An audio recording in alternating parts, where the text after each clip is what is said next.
அண்மைச் செய்தி. விழுப்புரம் மாவட்டம் செஞ்சி அருகே வெள்ளத்தில் சிக்கியவர்கள் கயிறு கட்டி மீட்கப்பட்டு வருகிறார்கள்.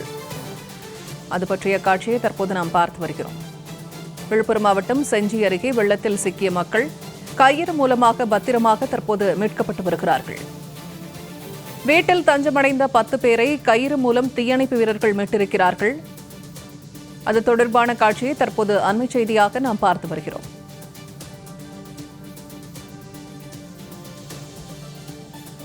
விழுப்புரம் செஞ்சி பகுதியில் வெள்ளத்தில் சிக்கியவர்களை தீயணைப்பு படையினர் கயிறு மூலமாக மீட்டிருக்கிறார்கள். வீட்டில் தஞ்சமடைந்திருந்த 10 பேர் கயிறு மூலம் மீட்கப்பட்ட காட்சியை தற்போது நாம் பார்த்து வருகிறோம். இது தொடர்பான கூடுதல் தகவல்களை தருகிறார் செய்தியாளர் பரணிராஜ். பரணிராஜ், தற்போது செஞ்சி பகுதியில் வீட்டில் தஞ்சமடைந்திருந்த மக்களை கயிறு கட்டி தீயணைப்பு படையினர் மீட்டிருக்கிறார்கள். அது பற்றின விரிவான தகவல்களை சொல்லுங்கள்.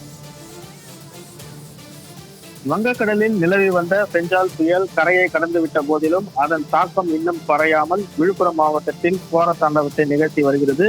இதன் காரணமாக விழுப்புரம் மாவட்டத்தில் விழுப்புரம், செஞ்சி, திண்டிவனம், வானூர், மயிலம், விக்கிரவாண்டி, கட்டாட்சிபுரம் உள்ளிட்ட பல்வேறு இடங்களிலும் தொடர்ந்து இடைவிடாமல் 8 மணி நேரத்திற்கும் மேலாக பலத்த மழை பெய்து வருகிறது. இந்த பலத்த மழை காரணமாக பல்வேறு இடங்களிலும் கடுமையான வெள்ளப்பெருக்கு ஏற்பட்டு ஆயிரக்கணக்கான பொதுமக்கள் பாதிக்கப்பட்டுள்ளனர். இந்த நிலையில் செஞ்சி பேரூராட்சிக்குட்பட்ட கொட்டமங்கலம் ஏரியில் தண்ணீர் நிரம்பி வெளியேறிய உபரி நீரால் அப்பகுதியில் இருந்த வீடுகள் வெள்ளத்தால் சூழப்பட்டது. சுமார் 10க்கும் மேற்பட்ட வீடுகள் வெள்ளத்தில் சூழ்ந்திருந்த நிலையில் அந்த வீடுகளில் வசித்து வந்த சிலர் பாதுகாப்பாக வெளியேறிவிட்ட நிலையில் வெளியேற முடியாமல் இருந்த 10 பேர் வெள்ளத்தில் சிக்கிக்கொண்டு ஒரு வீட்டின் மாடியில் தஞ்சமடைந்திருந்தனர். இது குறித்து தகவல் அறிந்ததும் செஞ்சியில் இருந்து தீயணைப்பு படை வீரர்கள் விரைந்து சென்று வீட்டின் மாடியில் தஞ்சமடைந்திருந்த 10 பேரை கயிறு கட்டி அதன் மூலம் மீட்டு கரைக்கு கொண்டு வந்திருக்கின்றனர். அந்த 10 பேரில் வயது முதிர்ந்த ஒரு மூதாட்டியையும் தீயணைப்பு வீரர் தூக்கி வந்து கரை சேர்த்திருக்கிறார். தற்போது அந்த 10 பேரும் பாதுகாப்பான முறையில் கரை சேர்ந்திருக்கின்றார்கள். பூர்ணிமா,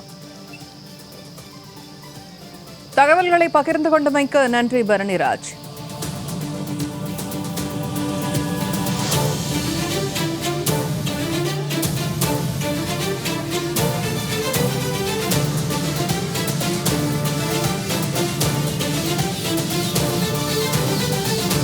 கள்ளக்குறிச்சி மாவட்டம் உளுந்தூர்பேட்டை அருகே வெள்ளத்தால் சாலை துண்டிக்கப்பட்டிருக்கிறது.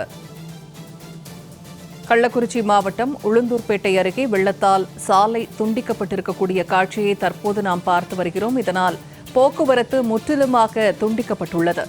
5க்கும் மேற்பட்ட கிராம மக்கள் அத்தியாவசிய தேவைகளுக்கு வெளியே செல்ல முடியாமல் கடும் அவதிக்குள்ளாகி இருப்பதாக தகவல் வெளியாகியிருக்கிறது. இது தொடர்பான கூடுதல் தகவல்களை தருகிறார் செய்தியாளர் இளையராஜா. இப்ப உளுந்தூர்பேட்டை பகுதியில் சாலை துண்டிக்கப்பட்டிருக்கிறது கனமழை வெள்ளத்தால். இதனால் எத்தனை கிராம மக்கள் பாதிக்கப்பட்டிருக்கிறார்கள்? எவ்வளவு தூரம் சுற்றி செல்ல வேண்டிய ஒரு நிலை ஏற்பட்டிருக்கிறது? வணக்கம் பூர்ணிமா. கள்ளக்குறிச்சி மாவட்டம் உளுந்தூர்பேட்டை அருகே பில்ராம்பட்டியிலிருந்து பல்வேறு கிராமங்களுக்கு செல்லக்கூடிய தார் சாலையானது கனமழையின் காரணமாக சேஷா நதி ஆற்றின் ஏற்பட்ட வெள்ளப்பெருக்கால் நதியின் குறுக்கே செல்லக்கூடிய இந்த தார் சாலை துண்டிக்கப்பட்டதால் போக்குவரத்து முற்றிலும் பாதிக்கப்பட்டுள்ளது. மேலும் 5க்கும் மேற்பட்ட கிராம மக்கள் அத்தியாவசிய தேவைக்கு மற்றும் அவசர தேவையான மருத்துவ சிகிச்சைக்கும் கர்ப்பிணிகள் மகப்பேறு சிகிச்சைக்கும் நகரப்பகுதிக்கு செல்ல வேண்டும் என்றால் சுமார் 20 கிலோமீட்டர் சுற்றிதான் செல்ல வேண்டும் என அந்த பகுதி மக்கள் தெரிவித்து வருகின்றனர். இந்த தார் சாலையை பயன்படுத்தி உளுந்தூர்பேட்டை பகுதிக்கு வந்து செல்ல வேண்டும் எனவும் பொதுமக்கள் தெரிவித்து வருகின்றனர். மேலும் நெய்வானை, கூவாடு, குறும்பூர், தேன்குணம் உள்ளிட்ட 5க்கும் மேற்பட்ட கிராமங்களுக்கு செல்ல வேண்டிய தார் சாலை துண்டிக்கப்பட்டதால் கடும் சிரமமடைந்து வருகின்றனர். மேலும் இந்த ஆற்றின் குறுக்கே கட்டப்பட்டு வரும் மேம்பால பணி விரைந்து முடித்தால் மழைக்காலங்களில் பொதுமக்களின் போக்குவரத்திற்கு சிரமமின்றி செல்ல முடியும் எனவும் பொதுமக்கள் தெரிவித்து வருகின்றனர்.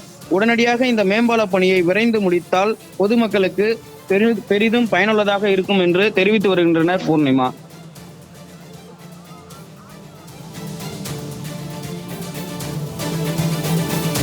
நன்றி இளையராஜா.